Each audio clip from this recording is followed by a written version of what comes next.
Hearing and उद्योग में अग्रणी सिग्निया ने आज ब्रिलियंट साउंड गैलेक्सी के लॉन्च की घोषणा की, जो कि अपनी तरह का पहला स्टोर है जहां उपभोक्ता सुनने के पहलुओं को स्वयं खोज सकते हैं, अपनी सुनने की क्षमता को सेल्फ स्क्रीन कर सकते हैं। विश्व स्वास्थ्य संगठन के अनुमानों के अनुसार करीब 63 मिलियन भारतीय बहरेपन की समस्या से गंभीर रूप से पीड़ित हैं और इस प्रकार भारत की कुल आबादी में इस समस्या का अनुमानित परसेंटेज 6.3% है।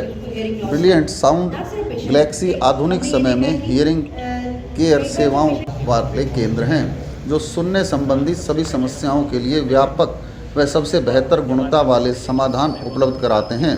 BSG एक पूरी तरह से नई इंटरेक्टिव अवधारणा है जिसमें सुनने की समस्या से पीड़ित बच्चों, वयस्कों और बुजुर्गों को पेशेवर हियरिंग सेवाएं उपलब्ध कराने के लिए हर तरह की आधुनिक सुविधाएं मौजूद हैं।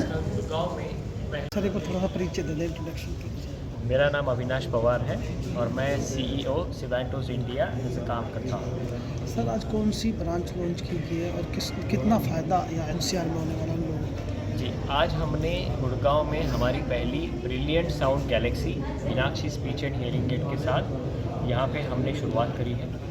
ये एक बहुत ही स्पेशलाइज कॉन्सेप्ट है, स्पेशलाइज हियरिंग एड स्टोर है जिसमें हम पेशेंट को एक एक्सपीरियंस स्टोर ऑफर कर रहे हैं जिसमें कंज्यूमर या पेशेंट खुद आके अपनी सेल्फ टेस्टिंग कियोस्क करा के डिफरेंट प्लेटफॉर्म देख के बाद में ऑडियोलॉजिस्ट से कंसल्ट करके अपनी डिसीजन बना सकता है। इसमें कॉम्प्रिहेंसिव डायग्नोस्टिक फैसिलिटी है और एट द सेम टाइम सिग्निया की तरफ से लेटेस्ट टेक्नोलॉजिकल प्रोडक्ट्स भी अवेलेबल हैं। ऐसे भी प्रोडक्ट्स अवेलेबल है जो ब्लूटूथ कंपैटिबल है, डिफरेंट फॉर्म फैक्टर है। तो मैं दिल्ली NCR के लोगों को यही कहना चाहूँगा कि अब आपके पास ये एक ऐसा एक्सपीरियंस स्टोर आ चुका है जहाँ पे जाके आप अपनी हियरिंग की जांच करा के जो प्रोडक्ट आपको सूटेबल लगता है वो प्रोडक्ट आप ले सकते हैं। थैंक यू सर, इंट्रोडक्शन दे दीजिए। मैं Meenakshi Vadera, I am an audiologist and speech language pathologist. Ma'am किस तरह से सजेस्ट किया जाए कस्टमरों को, किस तरह से उनको सजेस्ट करेंगे कि आपको इस तरह की दिक्कत है, लोगों को अवेयर करने के लिए? देखो स्टोर तो खोल दिया आपने, लेकिन तो ऐसा है कि ज़्यादातर जैसे अविनाश जी ने बोला कि ज़्यादातर लोग डिनाइल में रहते हैं कि हमें दिक्कत नहीं हो सकती। सुनने की प्रॉब्लम तो बुज़ुर्गों को या उनको होता है, तो सुनने की दिक्कत किसी को भी हो सकती है। अगर आपको लगता है कि आप TV तेज़ वॉल्यूम पे लगाते हैं या बार बार है करके सुनना पड़ रहा है या रेपिटेशंस मांग रहे हैं या आपके घर के आसपास लोग खुद से पहले दूसरों को मालूम हो जाता है कि आपको सुनने की दिक्कत है, तो अगर कोई भी इंसान है, जैसे मैंने बोला कि रेपिटेशन मांग रहा है, TV लाउड वॉल्यूम पे कर रहा है, इरिटेबल हो रहा है, सोसाइटी का हिस्सा नहीं बन रहा है, धीरे धीरे सोसाइटी से कट रहा है, तो सबसे पहले हियरिंग टेस्ट कराइए। 50 ईयर्स के बाद रूटीनली हर एक इंसान को अपना हियरिंग टेस्ट कराना चाहिए।